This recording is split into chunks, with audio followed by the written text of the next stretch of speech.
welcome to a space to speak your mind. A radio programme and podcast about mental health and well-being. Made by people with lived experiences. And in association with Cornwall Mind. We do cover subjects some listeners may find distressing. So for more information, help and support, please visit cornwallmind.org. A space to speak your mind with Cornwall Mind for better mental health.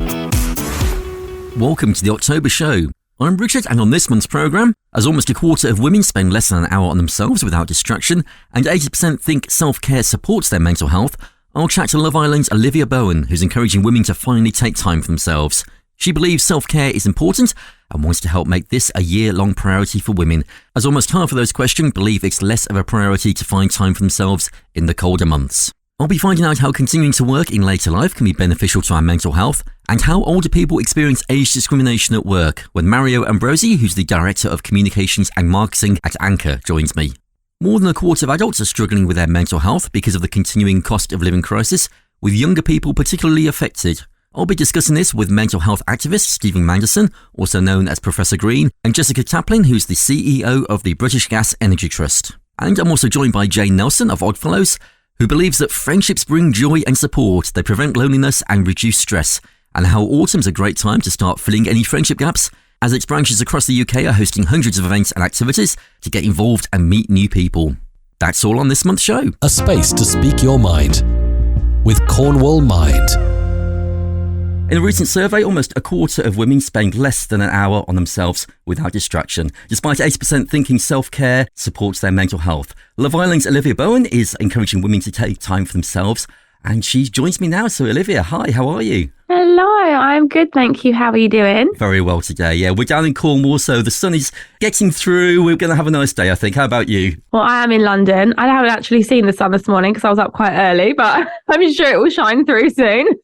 Well, this is the thing. This is what we're going to talk about, getting our self-care and looking after ourselves. So why do you think so many women don't make time for self-care? I think there's a number of reasons. After recently becoming a mum, I think that's probably one of the big ones. I think you sort of learn to take care of someone else and you forget about yourself. The day-to-day mundane things take over and we sort of push ourselves to the back, and we don't realise how much self-care can actually improve our mental well-being, improve people around us, and just generally how we feel. I think is really underrated, and I'm just wanting to sort of use this campaign to teach people that it's so important to look after yourself. And I know you talked about baby AJ and you talked on Instagram recently about the struggles, because being a new mum, it's such a daunting experience. How are you finding it now? Yeah, it's good. It's hard work, and I think I never quite appreciated how hard it was when I had friends as mums, but it is so beautiful, and just watching him learn different things every day is crazy, and do different things like learning to walk, learning to run. He's trying to speak. So yeah, it's a mad thing watching this little person you created come to life. So how do you look after your mental health? Thinking for new mums, what would be your top tips from what you've learned in the last year, 18 months? There's a number of things. I think for someone that has suffered with anxiety sort of my whole life, I think doing lists is a big one. That is my main thing, doing lists. And also what we're here to talk about today. Look, I am a number one fan of self-care, and I think it's about prioritising certain things over others. So this is where I actually have got a Philips Lumea. It's basically a at-home IPL hair removal device, and it saves me so much time. There is a lot of things that women like to do that just take up a lot of our day, like, for example, shaving. So this just saves me loads of time. I don't have to think about it. It's once a month. And for me, that enables me to then do things that improve my mental well-being even more so. So I have a horse and I love to go and visit her, whether that's grooming her or riding her. And I think it's just about finding a hobby or an interest or something that just makes you feel lighter. And for me, that is going to the stables and going for walks. So it's just about sort of enabling that time for yourself. Yeah, I've got to ask you as well, how's your physical health as well? Because you did break your wrist doing the horse riding earlier in the year. How's that going now? Yeah, I was actually training for a charity horse race. So I was riding race horses. It sounds a bit crazy when I say it, and I actually fell off one and broke my wrist, but it is getting there. It's a lot better. I'm back riding, back in the gym. doing physio. So we're getting there. I'm gutted because I didn't get to partake in the race, but it was actually the day before my brother's wedding. So he was quite relieved because he was like, Liv, this is too risky. So many events coming up. I mean, this is the thing. We have such busy schedules and you have the busiest schedule of anyone. So, I mean, that must be really difficult to juggle everything and look after your mental and physical health at the same time. It is hard to juggle, but I feel this is the point. I think it's not about, we've said in the research that women are only spending like just under an hour, but the thing is you don't need the hour all in that one go. If you can sort of just set aside 10 minutes, I promise you will feel so much better for it. Like that's why I do prioritize it, because I do have such a busy schedule. And I think even more so when we have busy lives and we're sort of running around thinking about everyone else, we need to find that time for ourselves because it will really, really impact you. I've struggled with it for a long time. And I think I really love this and I love talking about this because I know how much it's helped me and I know how much it will help someone else. Just doing that little extra 10 minutes, like going for a walk, having a cup of tea or painting your nails, or do you know what I mean? Just finding something that gives you that nice feeling. Yeah, it's finding that activity. I mean, for you horse riding, that must be amazing to be out in the open air and to just forget about things for a while. I know for some people it's exercise. For me, running, I'm playing tennis in about an hour's time. Oh, you're a runner. I'm trying to run. I never used to be. I was a kid at school that couldn't run. I was always back of the class, got picked last for sport. Oh, that's like me. I was rubbish. And now I've done a half marathon. Wow. I do a 5K every Saturday on park run. I try and do a couple of 10Ks a month if I can. But I don't see myself as a runner, even though I've been doing it a few years. That is a runner. I'm telling you, you're a runner. But that's the thing, finding something, whatever it is, and if that's not your thing, just being out in the open air. I mean, for us down in Cornwall, we're lucky we've got the scenery, but just finding an open space, even, in the central London, finding somewhere that you can just go and take an hour's time. Yeah, fresh air is just like amazing for your mental health and your well-being. Just getting out and breathing, it is so incredible. So if you're not a runner, you can be a walker. It's a lot easier. Do you think you might take up running? I do run. I'm just not very good. I'm not naturally gifted at running, I won't lie. I'm better on a horseback galloping. That's much more my thing, but I am trying. I'm thinking we'd give you a challenge because I did the Couch to 5K, which is brilliant. You can learn at your own pace. Yeah, I did try that. I think the only thing with it is just finding the time, as we're talking about today, just finding that sort of 20 minutes, maybe 2 or 3 times a week. Because I think for some people, they kind of do a week or two and think, oh, actually, this something new, and new things can be challenging. You don't always, unless you have that motivation to keep going. But once you get past a couple of weeks, I'm sure you get it through other things that you do, but you suddenly get that runner's high and you feel that you're doing something amazing. Yeah, no, definitely. I started doing it and I couldn't even run sort of like 1K down the road. And now you sort of, when you get up to that like 3, 4, 5K, you're like, oh my God, I can do this. And when you start seeing the progress, that's when it'll really impact you and you'll feel really good. Yeah, that was the same for me. But I mean, thinking as well, so, for people that maybe physical exercise isn't quite for them, are there other kind of tips that you can give us, maybe some big or small ideas that have either helped you or that you think would be quite good for people? I think it depends on the person that you are. Like, I mean, some people like to sort of curl up and read a book. Some people like to do beauty treatments. Like I said, with my hair removal thing like that, for me, it's just something I like doing. I sit on the couch and I'll turn it on and I'll just do that for 5 minutes. And that's, for me, it takes my mind down. I think it's about finding anything that calms your mind, whether that be like painting, or you could read, or you could go for a walk, or there's places you can go visit dogs if animals are your thing. So there's so many things that you can do. I think it's just about, again, finding the time and allowing yourself to actually look into it and think, no, I deserve this. I deserve to go and find something that calms me. And having that social connection is why it's so important, isn't it? Being around people. We're coming into those autumn and winter months and it's getting colder. We tend to hibernate a little bit. Reading, obviously, a good thing, but being part of a group, even just chatting with a friend, meeting up for a coffee, that kind of thing really helps, doesn't it? Yeah, 100%. And I think, just think of the hot chocolate. Think of the hot chocolate and go meet a friend and in a nice little cafe, but I get that it's hard to go out. And I get that sometimes you're not really up for it. And I think even just ring someone, have a little chat, that always makes me feel better. I always ring my mom if I'm feeling a bit down. She's always the one that I sort of go to. And as the saying always goes, a problem shared and all that is a problem halved. And it actually, I know it's such a cliche, but it's so true. When I talk to my mom, she just makes me feel like, oh, okay, it actually isn't that bad. Usually when you write something down or you say it to someone, it doesn't feel half as bad once it's sort of in the air. So yeah, definitely just being able to chat to someone would help. Our big thing, and I found this myself with anxiety, not talking about it is the worst thing you can do. The moment you talk is the moment for me that had the relief that did more than anything else. And we're coming up to World Mental Health Day very soon. Is there anything that, from a wider angle, I'm talking about having conversations, and as I say, talking is so important when you've had those times in your life, maybe things you wish you'd done? I think I always wish that I'd told someone sooner, sort of when I started feeling worse. I always wish that I'd done that sooner. Actually, this is quite well timed because I just started therapy again last week, and I used to do it a few years ago, but I started again last week, and I wish that I'd started way before that. And I think just get that little ounce of confidence you have just to go and do something about it. And I know it's really hard, but even if you just tell one person that you're most comfortable with, it will make all of the difference. I also love writing things down. I always feel like writing things down helps me, listing things out, especially if you have anxiety. Just trying to order your thoughts onto paper does make the biggest difference. And where can we go to find out a bit more that we've been talking about today? You can go over to the Philips website, or I also will be doing some posts, videos, tutorials and chatting about it on my social media as well. So you can head over there. Fantastic. And hopefully we'll catch up again soon, and hopefully you'll be running and we can get a personal best on the 5K. A half marathon. Could you imagine? How amazing would that be? No, defo. So thanks for talking. Bye. Thanks again to Olivia for joining me, and you can see the video of our conversation by clicking the link in the description for this month's podcast or going onto the Cornwall Mind YouTube channel right now. A space to speak your mind with Cornwall Mind. Friendship is important to our well-being, and it turns out those over 55 are slowing down when it comes to making new friends. In the past 5 years, more than half have made a significant new friend, meeting them in a bar, pub or cafe, on holiday, or taking part in activity like walking, gardening or book clubs at organised community events, according to a new survey carried out by national friendly society, the Oddfellows. During our lifetime, we go through many stages of transition, retirement, relocation, losing loved ones, which means that some friendships may slip away or we don't nourish them in the same way. Jane Nelson is the CEO of Oddfellows and believes that friendships bring joy and support, prevent loneliness and reduce stress.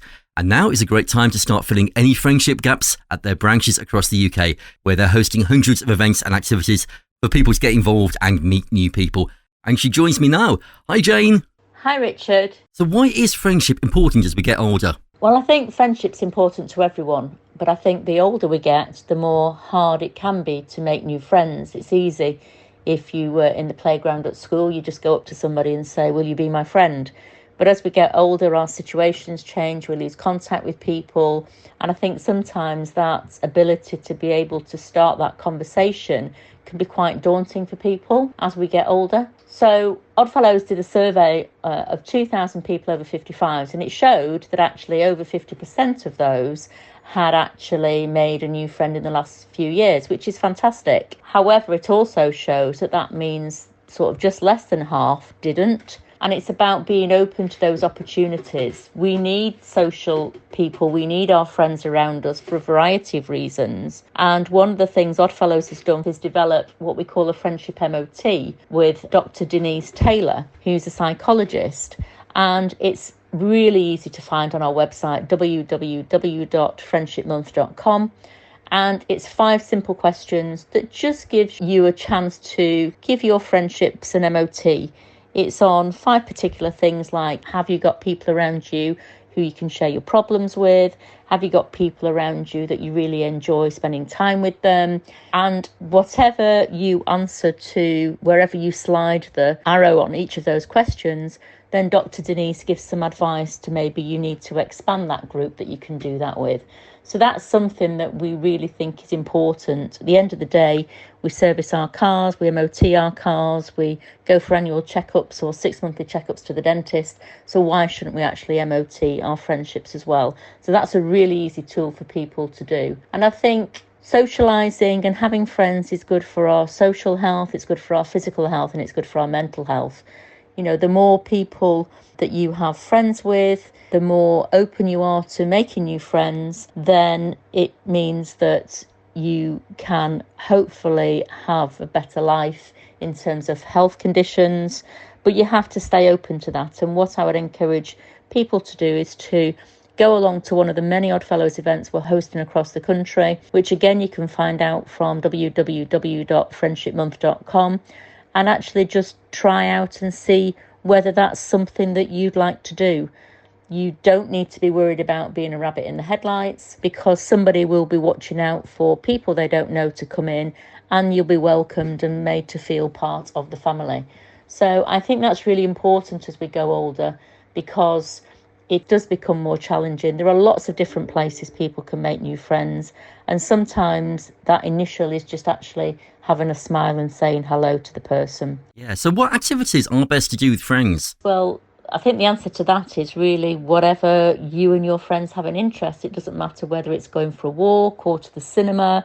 It can be with one person, it can be with a group of people, it can be going out for a pub lunch, it can be going to the theatre. It depends on what your interests are, and it's really important. And one of the questions in the Friendship MOT that Oddfellows has developed with Dr. Denise Taylor is actually about how many friends do you have shared interests or hobbies with, because that's a really good way to have a social network with people that you have similar interests. So it might be going to the gym, it might be going dancing, it can literally be anything at all. You know, lots of people develop friendships which ultimately mean they go on holiday together, because actually they've developed such a close bond that they think that that is something they really want to do, and that's really great.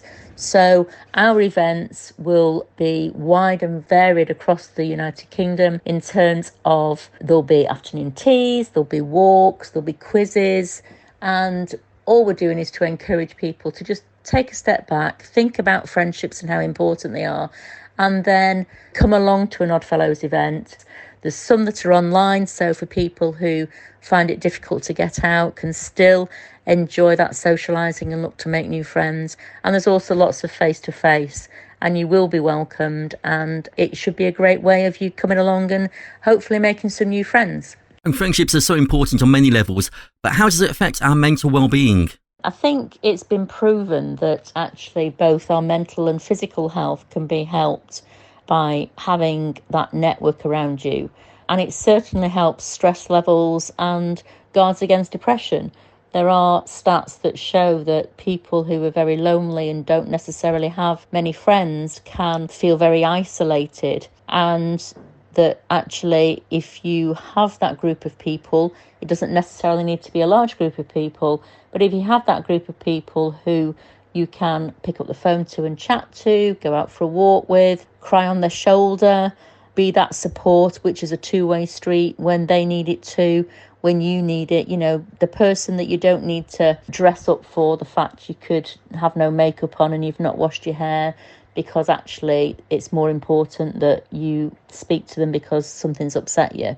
So I think the health and well-being aspect is to actually guard against that isolation, the depression you can get and the stress you can get if actually you're having to carry all your burdens yourself and not having that opportunity to go out and enjoy life with people who might have similar situations to yourself or similar interests to yourself. And I think that's really, really important. And obviously what Oddfellows throughout the year want to do in terms of the range of events that we put on. And I mentioned in the introduction that there are hundreds of events and activities that Oddfellows puts on, and some of them are online. So can you give me an example of some of those? So Oddfellows puts on a range of social events throughout the year. There's lots of events going on. All the details of all the events are on www.friendshipmonth.com. You can go on the website and find out where the nearest event is to you, or you can phone us on 0800 028 1810 and we can point you in the right direction. There will be something for everybody, and the website will tell you what's on, when it's on, and who to contact. And of course, when you do go along to the event, you'll be welcomed by somebody and then introduced to people, so you won't feel isolated or alone. And there'll be all sorts. There'll be quizzes, there'll be walks, there'll be pub lunches, there'll be anything and everything that you can possibly think of. And just come along and see whether Oddfellows is something that will give you the opportunity to meet some more friends and widen that circle, and just come along and have a good time and be part of the Oddfellows family. You can find out on www.friendshipmonth.com, or as I say, you can phone us on 0800 028 1810. Thank you so much. That's Jane Nelson, who's the CEO of Oddfellows. And you can find out more about what we've been talking about today and some of those events and activities at friendshipmonth.com. A space to speak your mind with Cornwall Mind. More than a quarter of adults are struggling with their mental health because of the continuing cost of living crisis. The number rises significantly in specific ages, with 70% of 18 to 24-year-olds saying that their mental health has deteriorated with the climb in prices, according to new data. To tell me more is mental health activist Stephen Manderson, also known as Professor Green, and Jessica Taplin, who's the CEO of British Gas Energy Trust. Good to have you both here. Thank you. Hi. So Jessica, what else has the study found? So it's found that over 50% of people are worried that their inability to pay their energy bills and the challenges that they're facing through that is adversely affecting their mental health, which is quite understandable. It puts a lot of pressure on households. It does indeed. And I think the scary thing, with the age groups that you mentioned, 70% of 18 to 24-year-olds and 52% of 25 to 34-year-olds, those are age groups where you should really be moving on in life and creating a more stable future for yourself, where you're trying to build a future in the beginning of your career, working out what you want to do. And the scary thing is that fear and panic are both paralyzing. The stress, the impact of this, the knock-on effect that this is having, not just in people's lives now, but in people's lives going forwards. This is something that really needs to be tackled, and that's why I think it's great that British Gas Post Office pop-ups and British Gas Energy Trust exist to support people through fuel poverty with any problems that they might be having in the areas by way of research, which they know to be suffering the most and most desperate at the moment. And Jessica, just talk more about the support that's being offered. Yeah, so the British Gas Energy Trust, we're an independent, separate charity, but solely funded by British Gas. We work in two ways. We fund 45 money and energy advice charities nationally, including, funnily enough, Navigate and Mind in Somerset, to provide support for their local areas.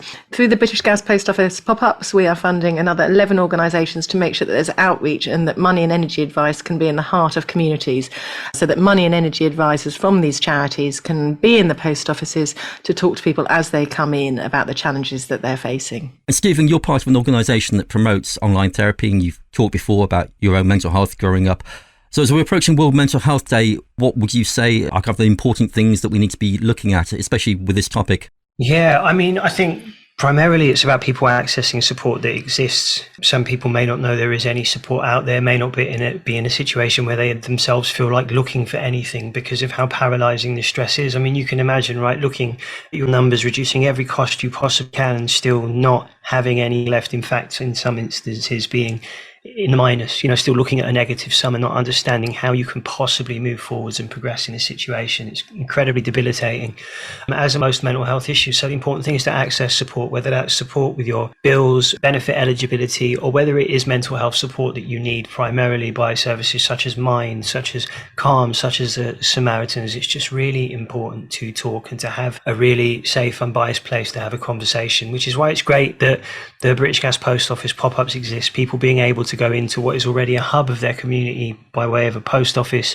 and to be offered a private space to speak to a money and energy advisor, courtesy of British Gas Energy Trust, but from a local charity. Great thing about this initiative is that the British Gas Energy Trust work by way of supporting local charities that already exist in these communities, who already understand the specificities of specific needs of the community that they operate for and in, and already having relationships with people in the community, and so therefore there being a level of trust that there may not be otherwise. I think also sometimes it's hard just on a wider level to accept that we're struggling in life, and there's a tendency to try and cope on our own, and in that respect sometimes things get worse. So it's really acknowledging as soon as you can that you may be in difficulty. Oh, I think that's so right. And you have to remember that so many households at the moment are facing all of these competing pressures, and you can sometimes feel very isolated about it. But there is help that's out there, even if you're looking, as Stephen said, at a negative budget. Money and energy advisors can look at things like income maximisation. They can look at advocacy with your debts. They can look at mental health support. But really, you've got someone by your side to stand with you. Yeah, and to untangle everything, because sometimes it becomes so colossal, doesn't it? And as you say, Jessica, when you've got so many things competing for attention and for money, it's really difficult to understand how to best put a foot forward. And when you have someone there who is in a much calmer state than you perhaps are and able to look at things from a very pragmatic stance as opposed to an emotional one, it's easier for them to assess things and to help get things in order and help you move forwards. And Stephen, I mean, what are the things that you do to keep yourself in good mental health? Again, I'm thinking for us at the moment, there's so much going on. Are there particular things that you find helpful? There are, yeah. Some of them seem quite extreme to people. I'm pretty shy to hot or even warm water. I like cold showers. And beyond that, ice baths. It sounds ridiculous, but honestly, the level of calm that gives me, and that it gets me out of my head for a little while and creates a focus, which is not something I wake up with every day. Beyond that, it's really simple things. I love walking my dog, looking after my son, and just trying to, movement's important, but when when everything feels a bit much and you do want to just bury your head in the sand, it's all the important things that kind of go by the wayside. You forget to eat well, or perhaps eating well is a problem because of the money that you have or don't have. Movement is incredibly important. We're not sedentary beings. We're not designed to be sedentary. We used to be hunter-gatherers, and we've not evolved beyond that. Society has, but chairs are not very good for us, believe it or not. It's very, very important to get the heart rate up and get the lungs working. But they're all the things that go by the wayside as soon as you do suffer any mental difficulty, or they are for me. So it's really difficult to keep those things up sometimes, but I try. And being creative, music, I guess, is a big outlet for you as well. It is. I didn't realise that journaling, which is just the art of writing down whatever you think, feel, or observe at any given time, is a cornerstone of cognitive behavioural therapy, which by way of writing music, because I write music about what I think, feel, or observe, is something that I've been doing since I was 18. And admittedly, I've not been writing as much music since having a kid. Yeah. How is that going? I mean, you are a new father, aren't you? I am, yeah. He's 2.5 now, and I don't know where that time's gone. But he's moving very, very quickly. He's a brilliantly bright child, and nothing else will ever compare to that, will it? And Jessica, where can we find out more about what we've been talking about today? We would just really encourage you to go to the website britishgasenergytrust.org.uk to find money and energy advice near you. Also, if you have energy debt as you're going into this winter, we do have open funds at the moment which are for British Gas and non-British Gas customers. So please just have a look. You're not alone. Seek help. Thanks so much. That's mental health activist Stephen Manderson, also known as Professor Green, and Jessica Taplin, who's the CEO of the British Gas Energy Trust. Thank you so too. much. Bye-bye. You can see the video of Professor Green chatting with me on the Cornwall Mind YouTube channel right now, or click in the link on the notes found in the podcast version of this show. A space to speak your mind with Cornwall Mind. The UK economy could unlock £6.6 billion a year by returning to pre-pandemic later life workforce levels, and an additional £1.2 billion by returning to pre-pandemic levels of later life volunteers. That's according to the new Platinum Pound report by think tank Demos, supported by Anchor, which reveals the impact that the decline in our later life workforce is having on the economy. With a rapidly ageing population and 800,000 older people who want to re-enter the workforce, removing barriers to later life working can future-proof our economy and unlock the potential of our ageing population. Anchor began 60 years ago and today is England's largest not-for-profit provider of housing and care for people in later life. It provides retirement housing to rent and to buy, retirement villages and residential care homes, including specialist dementia care. I'm joined now by Mario Ambosi, who's the Director of Communications and Marketing at Anchor, to find out more. Thank you for being here, Mario. Hello, it's a pleasure. So what are the problems that older people are facing? Well, there's a wide range. I mean, Anchor is England's largest provider of housing and care to older people. So we've got around 65,000 older people that we provide services to, and about 10,000 staff, and around a third of those are over the age of 50. So we've spent a lot of time talking to our residents and our colleagues about the things that matter most to them. And this is a theme that comes out repeatedly, that often older people have felt like they're not valued in the workforce. And at Anchor, we've signed up to the Age Friendly Pledge, and we're encouraging other organisations to do the same thing, because so many older people get a great deal from work, as younger people do, as well as the financial rewards. It's about the well-being that comes with it, and there's a huge amount of benefit that they can bring. So, I mean, how does later life working affect our well-being? And especially if you're prevented from working, I'm sure there's implications in that as well. Yeah, absolutely. We do a lot of work around well-being. So the academics will talk about 5 ways to well-being. And one of those key ways is around being able to give something back and feeling that you're contributing, and being part of a workforce, feeling that you're part of an economy, part of doing something worthwhile, has tangible, measurable impact on your well-being. So it's not just about the money, as important as that is. And I guess also as well, having the connections, having that social aspect that work brings. Yeah, absolutely. I think it's about that sort of intergenerational connection as well is really important. So what are you asking the government to do? We're asking for a range of things, none of which are necessarily particularly challenging. It's about creating job clubs for the over 50s. There are some recommendations around sort of mandating large public and private sector employers to provide redundancy employment support programs for employees over the age of 50, because we know that once people leave the workforce, it's hard to get people back in. So if we can do everything we can to support people to stay in the workforce, that's really important. Something about mandating large organisations to train managers in how to manage older workers and improve cross-age working. And sort of a key one is a tax-free £1,000 priority jobs bonus for all workers over the age of 15, working in shortage occupations, for example, social care or occupations where there's a workforce challenge. Is this a general trend that you're finding, that there is this age discrimination, or do you think that it's something that's happened over time? I mean, what's the factors involved that has brought this about? Well, I think the pandemic had an impact on the way a lot of people think. Demos's research, which we backed, found over 1 million older people have experienced age discrimination at work. I mean, I don't think that's new. It's kind of been said that sort of age discrimination is kind of the one taboo that's almost, it doesn't get the attention that some of the other types of discrimination often get. But it was interesting. Kylie Minogue was quoted, I think, recently. She was just talking about how younger people increasingly don't see age as an issue. She's just become a big TikTok star, and the Rolling Stones are releasing a new album.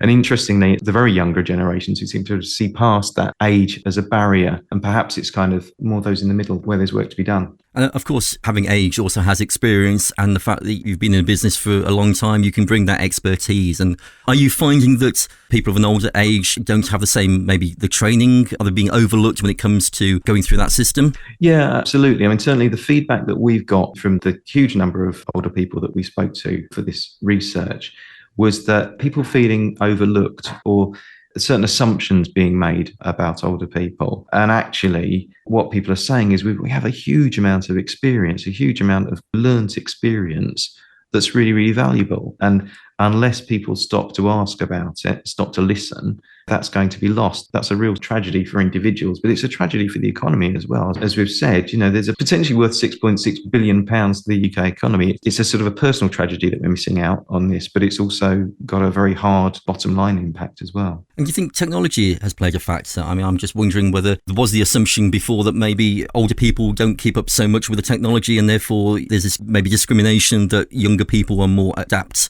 at changing technologies. But obviously that's not true, because look at us all during the pandemic and the way that we use technology now. Everyone's using it, and it seems that it's open for everyone. Yeah, absolutely. I mean, certainly the fastest growing demographic in terms of use of the internet is older populations, and more tech companies are wising up to the fact that there's a huge market there among older people. So I don't think it's that straightforward anymore. If it ever was, I think there's something about income as well that's significant. Actually a barrier to being technologically literate is as much, if not more, about your income and how much you can afford to spend on this kind of tech than it is about how old you are. I wonder as well with older people, I mean, there was this sort of thing maybe 20, 30 years ago where we not necessarily had a job for life, but we tend to keep within the same company, or we grew, whereas I don't know whether this is the case where the younger people tend to move around a lot. So I guess keeping someone of an older age, you're more likely to keep their expertise within your company, but they're also more likely to provide that by staying with you and having that loyalty.